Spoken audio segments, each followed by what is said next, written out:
Certo dia, um homem recebeu um chamado.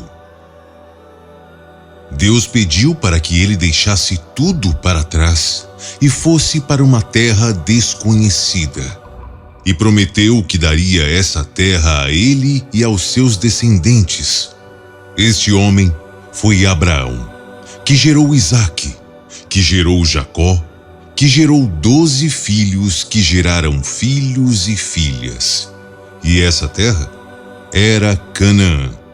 Ali, Abraão e Jacó compraram propriedades e prosperaram. Até que um dia a fome atingiu a região. Eles se mudaram para o Egito, onde viveram por 430 anos e se tornaram milhares. De uma única família surgiu um povo numeroso. Foram escravizados pelo faraó e libertos por Deus de maneira poderosa. Agora era hora de retornar para sua terra, mas não seria fácil. Outros povos haviam se instalado em Canaã e eles teriam que guerrear.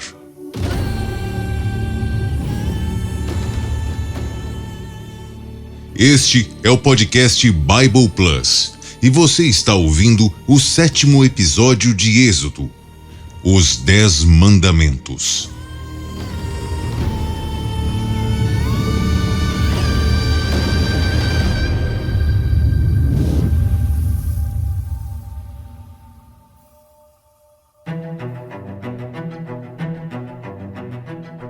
Antes de levar os filhos de Israel de volta a Canaã, Deus queria se revelar a seu povo. Por isso pediu para que Moisés os levasse para o Monte Sinai. Se você ainda não ouviu ou quer relembrar a história de Abraão, Isaque, Jacó e os filhos de Israel, volte nos episódios anteriores de Gênesis e Êxodo e confira. No caminho para o monte, os hebreus enfrentaram fome, sede, cansaço.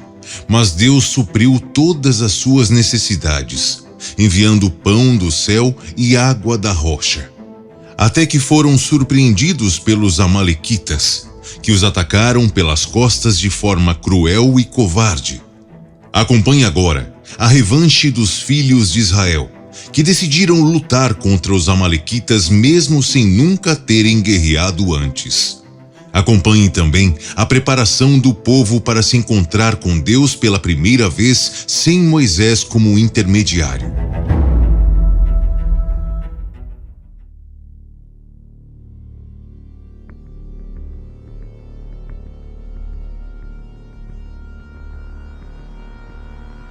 Depois de terem sido atacados pela retaguarda pelos amalequitas quando estavam fracos e vulneráveis, os hebreus recuaram apavorados. Moisés então chamou Josué e deu a seguinte ordem: Escolha homens do meio do povo para lutar contra Amaleque. Separe as armas e preparem-se para ir à batalha amanhã cedo. E eu estarei no alto de um monte com o cajado de Deus nas minhas mãos, velando por vocês. Amaleque era neto de Esaú, o irmão gêmeo de Jacó, bisneto de Isaque e tataraneto de Abraão. Seus descendentes, portanto, eram parentes distantes dos israelitas. Os amalequitas eram nômades, nativos da região do Neguebe, e habitavam o deserto do Sinai, entre o Egito e Canaã. Este foi o primeiro povo a fazer oposição a Deus e aos filhos de Israel no deserto. De um dia para o outro, os hebreus tiveram que se preparar para a guerra. A Bíblia não cita se eles trouxeram espadas do Egito ou se forjaram as armas no deserto. O fato é que Moisés conhecia bem os perigos da região do Sinai, pois havia sido pastor de ovelhas por 40 anos naquele local, e sabia que o povo não poderia peregrinar indefeso. No dia seguinte, Josué deu o comando a seus homens. Em frente! Vamos! Defenda o nosso povo! Ataquem! E assim começou a batalha dos filhos de Israel contra os filhos de Amaleque. De um lado, agricultores, pecuaristas, artesãos sem nenhum treinamento militar. Do outro, soldados ferozes e implacáveis, conhecidos por suas habilidades de guerra. E em cima de um monte perto do local da batalha, estava Moisés, acompanhado de Arão e de um homem do seu povo chamado Hur. Segundo a tradição oral judaica, Hur era filho de Miriam. A batalha durou o dia inteiro. Quando Moisés levantava suas mãos, o exército de Israel prevalecia. Quando as abaixava, quem prevalecia eram os inimigos. Percebendo isso, Arão e Hur ajudaram Moisés a ficar com as mãos firmes para o alto até o pôr do sol. E assim, Josué e seus homens venceram os amalequitas por completo. A vitória dos israelitas foi resultado de um misto de coragem, instinto de sobrevivência e milagre.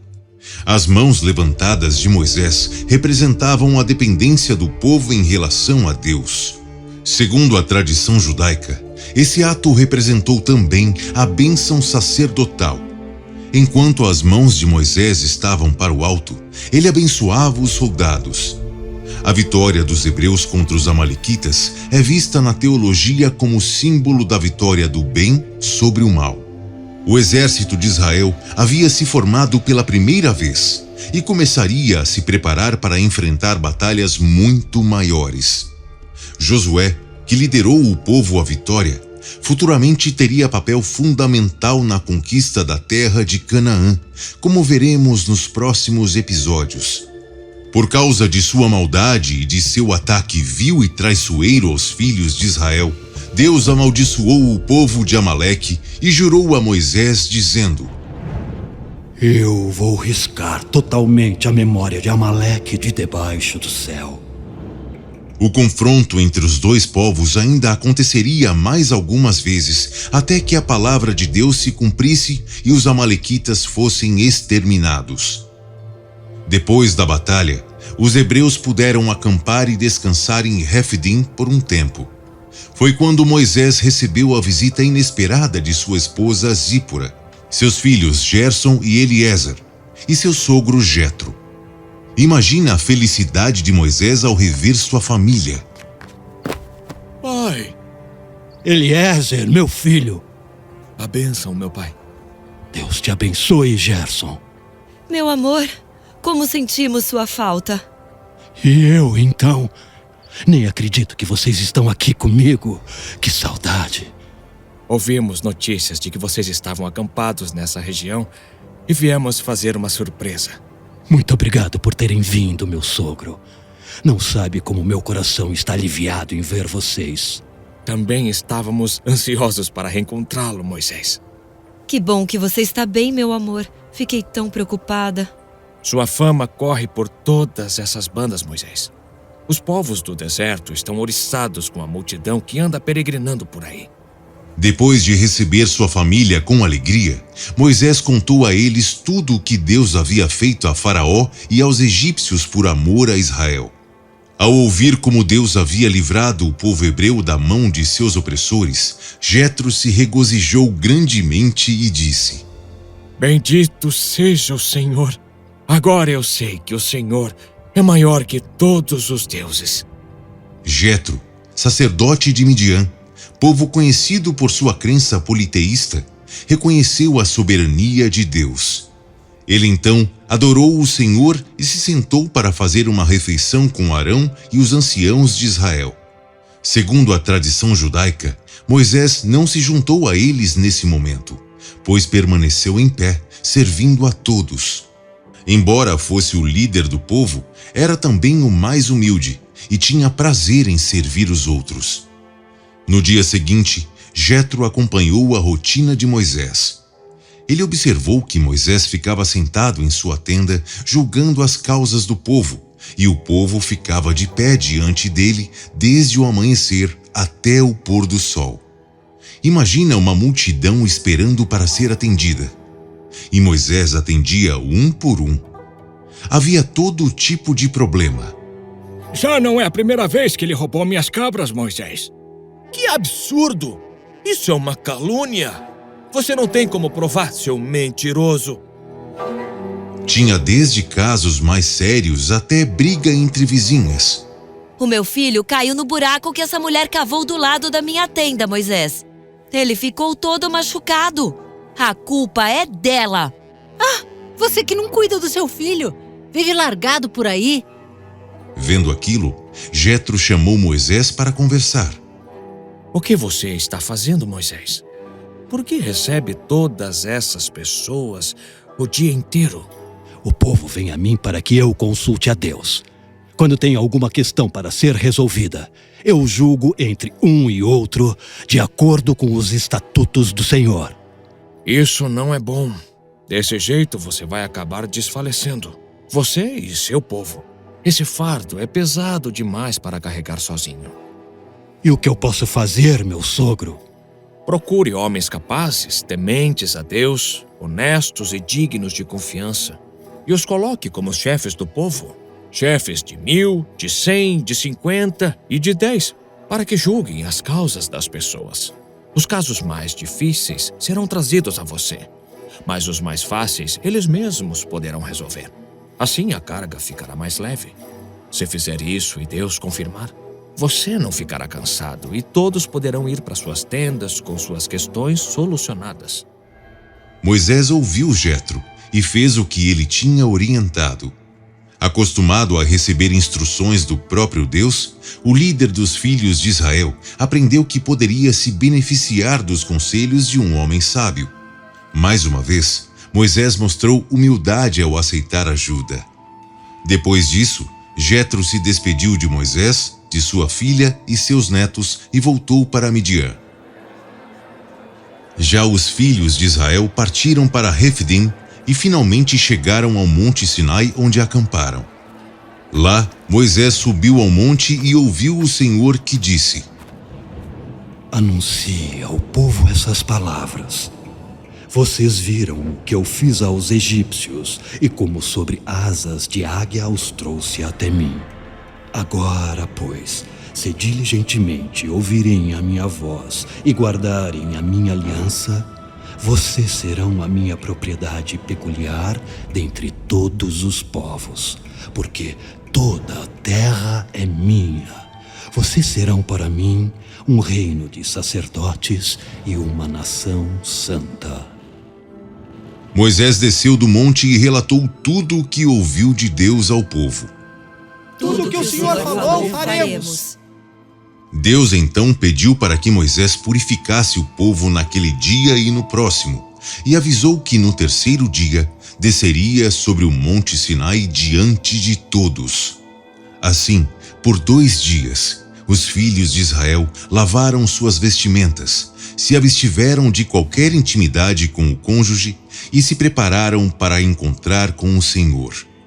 Seguindo a orientação de Deus, Moisés demarcou os limites ao redor do monte onde ninguém poderia ultrapassar, nem tocar o monte, ou seria morto. Isso foi feito para evitar que alguém avançasse além do que poderia suportar diante da manifestação da glória, força e poder do Senhor. Todos foram consagrados por Moisés e ao amanhecer do terceiro dia, houve trovões e relâmpagos por todo o acampamento, e uma nuvem espessa surgiu sobre o monte. O povo escutou um som muito forte de trombeta e estremeceu de medo. Os filhos de Israel foram levados por Moisés para fora do acampamento para o encontro com o Senhor. Eles ficaram parados ao pé do monte, apavorados.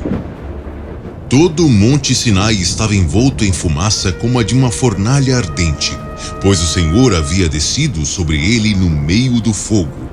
O monte inteiro tremia grandemente, e o clangor da trombeta ia aumentando cada vez mais. Neste momento, Deus falou diretamente ao povo as seguintes palavras: Eu sou o Senhor teu Deus, que te tirei do Egito, da terra da escravidão. Não tenha outros deuses diante de mim. Não faça para ti imagem de escultura de nenhuma coisa que há em cima nos céus, embaixo da terra, nem nas águas debaixo da terra. Não adore, nem preste culto a outros ídolos, porque eu sou o Senhor teu Deus. Sou o Deus zeloso, e os filhos pagarão pelo erro dos pais até a 3ª e 4ª geração, se me desprezarem. Mas aqueles que me amam e guardam meus mandamentos, tratarei com bondade até 1000 gerações. Não use o nome do Senhor, teu Deus, em vão. Lembre-se do dia de sábado para o santificar. Trabalhe durante os 6 dias da semana. Mas o 7º dia é o sábado do Senhor, teu Deus. Nesse dia, não faça nenhum trabalho. Nem você, nem seu filho, nem sua filha, nem seus servos, nem seus animais, nem o estrangeiro que está hospedado em sua casa. Porque em 6 dias o Senhor fez os céus e a terra, o mar e tudo o que há, e ao 7º dia descansou. Honra teu pai e tua mãe, para que se prolongue seus dias na terra. Não mate. Não cometa adultério, não furte, não dê falso testemunho de ninguém, não cobice a casa do teu próximo, nem a mulher do teu próximo, nem seus servos, bens, animais, nem coisa alguma que pertença a outra pessoa. Imagina o impacto de ouvir a voz do próprio Deus e presenciar os trovões, relâmpagos, o som da trombeta e o monte fumegando. O povo ficou em pânico e se afastou do monte. Eles não conseguiam suportar a grandeza da presença de Deus e ficaram de longe. E disseram a Moisés: Fale você com a gente, Moisés, e te ouviremos. Mas que Deus não fale conosco para não morrermos. Calma, não tenham medo. Deus veio se revelar a vocês e mostrar quem Ele é para que tenham temor diante dEle. Não medo, e assim não pequem. Deus queria se relacionar com os filhos de Israel pessoalmente, mas eles preferiram que Moisés continuasse sendo o intermediário. O povo permaneceu longe, com receio. Mas Moisés se aproximou da densa nuvem escura onde estava Deus. Deus então deu a Moisés as suas leis sobre diversas questões. Ensinou como lidar com os servos, como punir a violência, falou sobre disputas de bens e propriedades, sobre leis civis e religiosas, o que fazer no caso de falso testemunho e injúria, quais seriam os deveres dos juízes, o ano do descanso e as festas que deveriam ser celebradas ao Senhor. Deus também garantiu que daria ao povo a posse da terra por herança e que os guiaria até lá se fossem diligentes em obedecer seus estatutos. Mas alertou: Eu não darei a terra de uma só vez, mas aos poucos, para que não fique desolada e as feras não se multipliquem na terra vazia. O povo antes teria que passar por um processo e ser preparado para viver a grandeza da conquista que Deus tinha prometido. Depois de ter recebido essas palavras, Moisés voltou para junto do povo e contou tudo o que Deus tinha falado. E o povo respondeu em uma só voz: Tudo o que o Senhor falou, faremos. Moisés então escreveu todas as palavras do Senhor no livro da aliança. Na manhã seguinte, levantou um altar e alguns jovens israelitas ofereceram sacrifícios de adoração a Deus. Moisés pegou o livro e leu para o povo, que disse mais uma vez: Tudo o que o Senhor falou, faremos e obedeceremos. Por 3 vezes, em momentos diferentes, o povo disse: Tudo o que o Senhor falou, faremos. Porém, na 3ª vez, eles acrescentaram algo a mais no final: obedeceremos. No texto original em hebraico, o que está escrito é Naseh venishma, que significa faremos e ouviremos, ou faremos e entenderemos. Não parece ter muito sentido primeiro fazer para depois ouvir ou entender. Segundo a tradição judaica, existem certas coisas que entendemos somente quando fazemos, ou seja, na prática. O mesmo acontece com a fé. É preciso fazer mesmo sem entender, e aí sim entenderemos. O livro de Êxodo relata que os filhos de Israel saíram do Egito no 14º dia, na metade do mês. Sendo assim, eles peregrinaram 16 dias e mais um mês inteiro no deserto, ou seja, 46 dias. A Bíblia também informa que eles chegaram ao Monte Sinai no 1º dia do 3º mês e se purificaram por 3 dias para se encontrar com o Senhor. Isso quer dizer que, da saída do Egito até o Monte Sinai, foram 49 dias. No 50º dia após o Pessah, foi o dia que o povo recebeu os 10 mandamentos diretamente da boca de Deus. Esse dia é comemorado até hoje pelos judeus na festa de Shavuot, conhecida como Festa das Colheitas ou Festa das Primícias. A tradição judaica acredita que os 10 mandamentos e a Torá inteira, que compreende os 5 livros do Pentateuco, Gênesis, Êxodo, Levítico, Números e Deuteronômio, foram dados a Moisés de uma só vez nesse dia.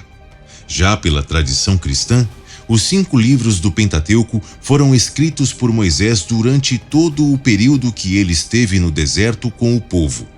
O fato é que, no dia 50 depois da Páscoa, os mandamentos foram entregues por Deus ao povo, marcando o início de Israel como nação.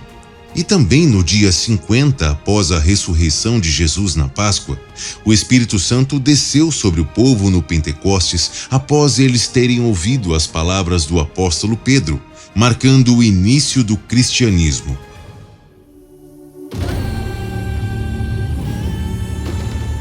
Os 10 mandamentos foram dados por Deus ao povo com grande ênfase por serem fundamentais.